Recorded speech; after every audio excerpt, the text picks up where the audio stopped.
Hi guys, it's me again, uh, Fixer, whatever you want to call me. Really need to come up with a new name for the channel. It's kind of boring name I got going there. Anyway, um, yeah, sorry I keep not posting stuff. Uh, I work overnight, so I don't really have a lot of time. So yeah, that and was doing last month did a whole lot of different stuff. I don't know if you can tell, but recently moved rooms, as a matter of fact. I got a nice pile of crap going on there. A nice pile of crap going on there. Coffee cups everywhere. There's one, two, three, stuff like that. But just just a lot of stuff going on the past few months. I'll say months. I don't know why I said months. It's weeks, I guess. I don't know. It's probably been about a month or so since I updated it, or since I posted anything. The last thing I posted was about the Famicom Disk System games, which the Famicom, the twin Famicom thing did come in. As a matter of fact, there it is. The controllers on the thing are really short, so I did myself a favor and extended them more to try to keep it more original than some other modifications to systems like that I've seen, where people just install other controller ports like this one actually on the console where the controllers go. Now that I did that in the hopes so I could use my light gun with like duck hunt and stuff, but I recently got this plasma TV here. It's really nice. I picked it up at a what do they call those things? Storage facility kind of thing. I asked the lady there how much she wanted for it, and she said, "Well, the owner wanted 50, but she would take 30." So I jumped on that in a heartbeat, and yeah, that's been my main TV ever since. Although I've seriously considered bringing one of my CRTs in here. I don't know if you remember that other CRT that it may have been in the last video. It was a big gray Toshiba. Yeah, that was a pretty decent TV. Anyway, I guess in this video I'm gonna go over some stuff that I've recently acquired or recently done. One of the things is the Famicom.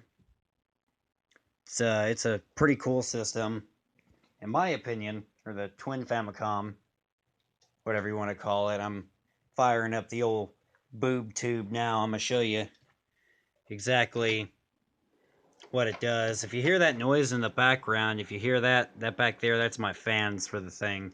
They didn't come on at first, so I was kind of concerned that maybe they were broken or something. But it turns out that they were only set to come on at a certain temperature. In my opinion, not optimal. That is not what I pushed. Not optimal programming, if you ask me. That's me turning my volume down for this thing. For some reason, it's really loud when you're using composite or S video or even component video. But when I'm using my HDMI box, which is carefully hidden back there, I think you might be able to see it. At least with the Xbox One, it is really quiet. Where this thing would be, boisterously loud, if that's even a word. Unlike volume 8 or 9, the Xbox over there, I have to have on like 20 in order to get the same exuberantly loud volume. So anyway,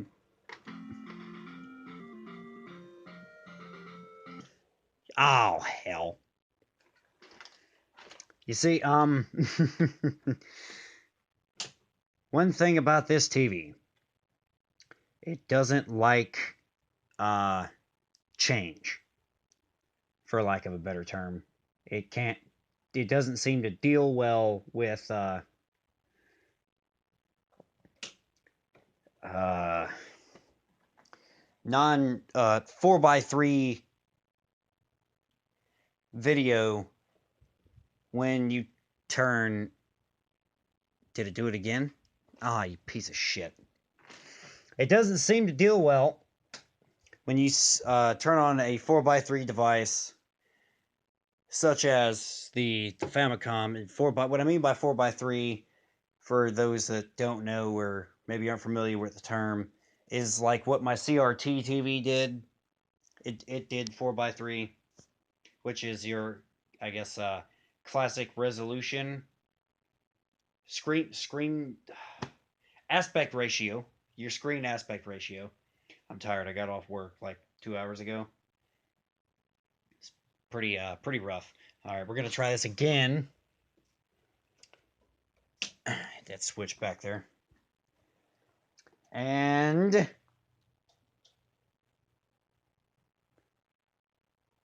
yes. All right, so as you can see, there it is. There she blows. That's it's the twin Famicom there. Now, I ain't gonna waste the whole video on this because that'd be pointless. But I am gonna show you a game, starting it anyway.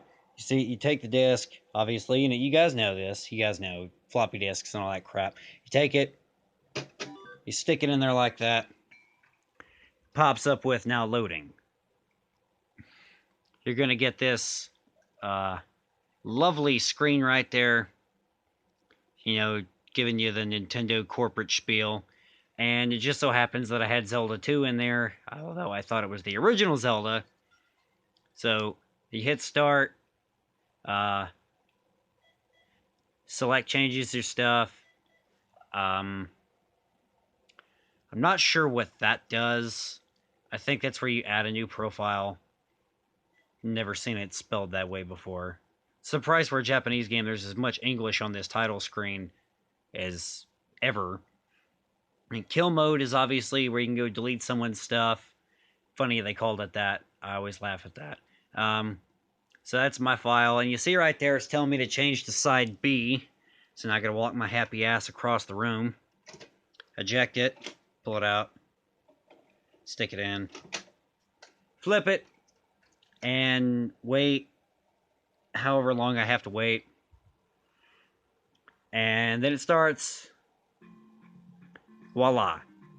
Isn't really much of a difference from the Japanese version, or the American version. I could go over some differences, but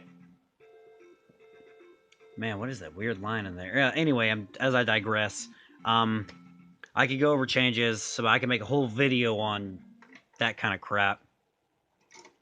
So that's that. Another thing that I got, is a Sega Saturn. I don't know if any of you guys are big fans of Sega Saturns, but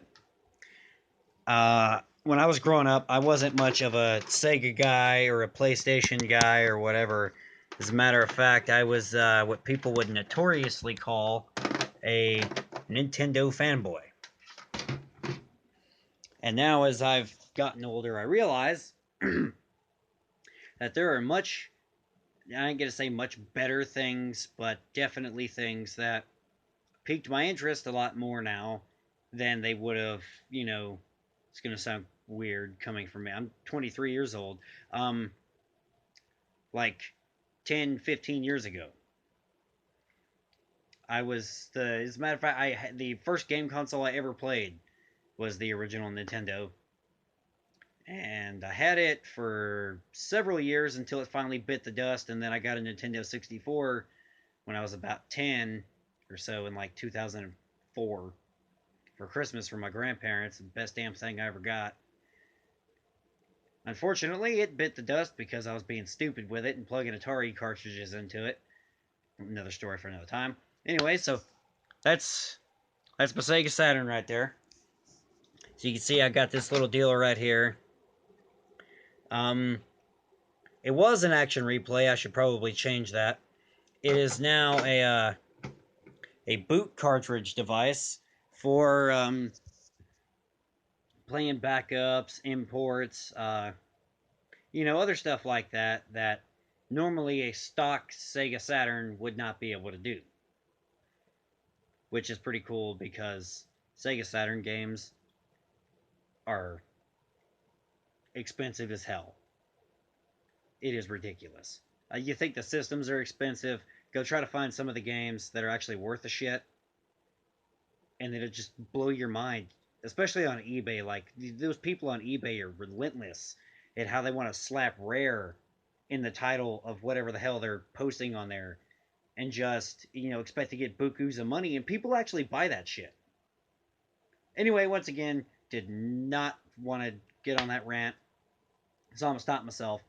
Now, something else I had recently done, I just finished this the other day, is a component video modded Super Nintendo. Certain Super Nintendos from the motherboard in this one is actually from 1993, are, and I'm pretty sure it's models at least 93 or older. I ain't gonna actually, don't quote me on that because I don't know any of the statistics or any of that. Don't fall over on me, damn it. Are or have component video pretty much out of the box, but you can't actually like plug it into the multi AV out thing there. You actually got to go off of the video encoder and pretty much put your own jacks and all that shit on there yourself. As you can see, very rudimentary. Got my jacks there, drilled the holes and all that crap.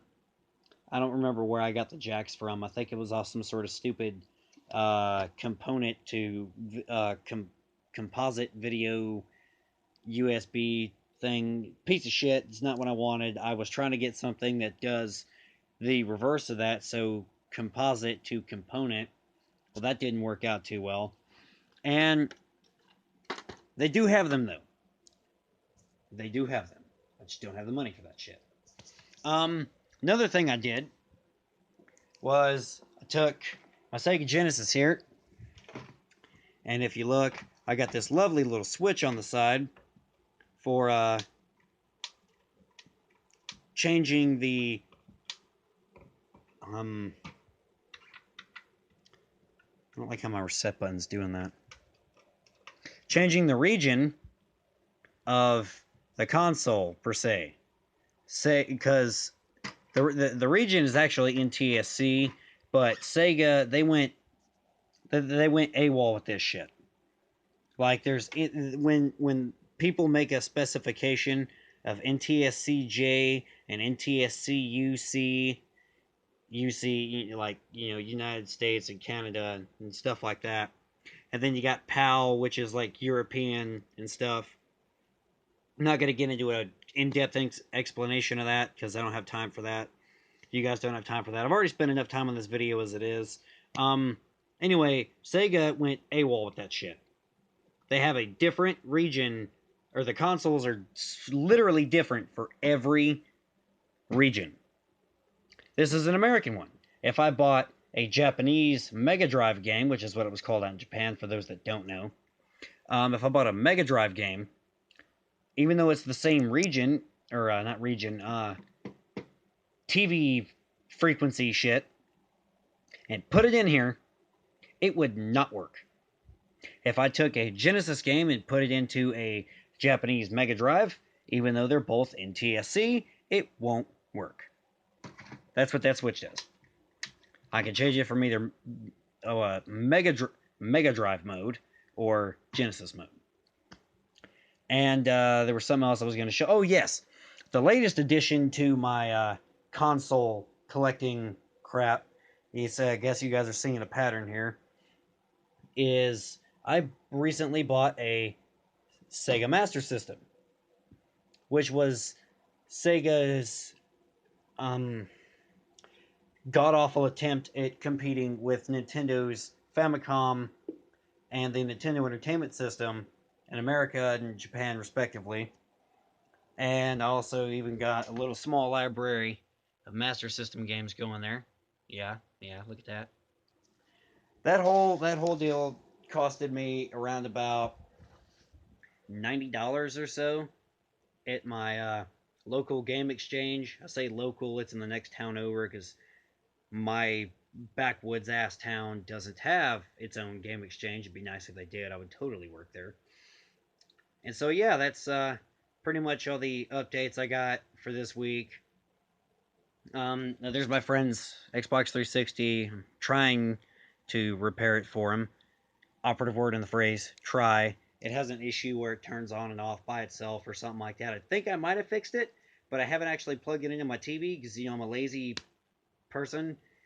Not really. Yeah, I ain't gonna lie, I'm lazy as hell. And haven't plugged it in and plugging the controller in, none of that stuff. So I turn it on. It doesn't immediately shut off like it used to, but about 5 minutes or so after just sitting there, it shuts off. So I don't know if that's the setting or the console just saying, well, you're not using me, you piece of shit, so I'm just going to turn myself off and save some power. That's good for you, Xbox 360. I appreciate that. But I might actually do that here in a couple minutes, plug it into my TV, maybe, post a video, either doing one of two things. One, bragging about success, or I just won't post a video. I might not. It depends. Um, in the future, I might do some sort of like stream kind of thing. I don't know. I gotta fix both of my computers, laptops, whatever, and make it where I can plug my little capture card deals into them. Because trying to use a camera to record off this TV, I'd have to have all the lights turned off, which really isn't a big deal, but I don't know how the camera would handle that, especially on my little shitty phone here.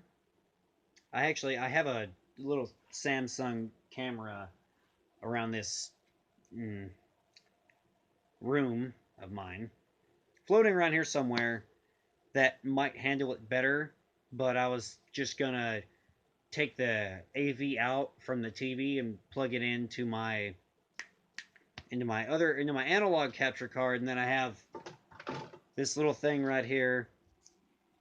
It's a Roxio game cap card. I paid like $10 for it at the pawn shop in my town, and I can plug in components. So that's actually how I can record my Xbox over there, my Wii, because I have one of those HDMI Wii plug-in things. It's actually really, really, really cool. Although I do have component cables, so if I wanted to, I could just plug the Wii straight into this. I could plug my little HDMI to component box into this, and then have my HDMI splitter plugged into the component box and all that shit. The analog one is pretty much for the S video and composite consoles. I'd say like the Super Nintendo, but I can actually plug it into this box. Now, I don't know how the box would handle um, the resolution of the Super Nintendo because I'm pretty sure by this time the standard was at least 480i, and that thing is only capable of 240p, which is funny because my TV is only capable of the lowest resolution it can do is 480. I want to say 480 because when I plug that into the component slots, it gives me a resolution of like 525i, which is Pioneer's. It's the brand of the TV, by the way. Pioneer's stupid ass way of labeling resolutions is using the full amount of pixels that the picture is made of, including overscan areas, which is completely ignorant. Like, why would you? I mean, yeah, I can understand that that's the maximum resolution number of pixels, but do you really have to put the shit in there like overscan? Like, no one's gonna look at that shit. I mean, that's why every other TV that has HDMI or even HD compatible, where it tells you whatever how many pixels and shit that is, says like for example, 480p instead of 525p. Like, who the hell heard? Like, who thought of that? Who thought that was a good idea? Um. Anyway, rant over. Uh, I don't know. You guys can give me some ideas or whatever to do for the next video. All my whopping 3 subscribers. I really would like to know who you guys are. Shout out to you 3 subscribers if you're even watching these videos. Cause I mean, I've gotten quite a few views on some videos and hardly any views on any other videos. But I mean, that's really not important to me. I just, shout out to those 3 that subscribed. I don't know who you are, but you guys are awesome. I really hope you guys maybe watch the videos at least. I mean, not a whole lot of effort goes into this. I mean, I'm using my phone, and just not a whole lot of effort goes into this. Honestly, I mean, no script, no nothing. It's just kind of me getting on the camera and bullshitting with you guys.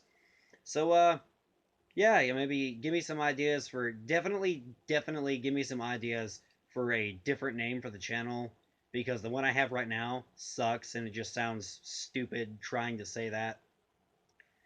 I don't know what the hell I was thinking naming my channel that. If it's even a channel, I don't know what the hell to call this thing. So yeah, um, I'll try to be more consistent with uploading in the future. Operative word in the phrase try. So yeah, I guess I'll just see you guys next time I post something.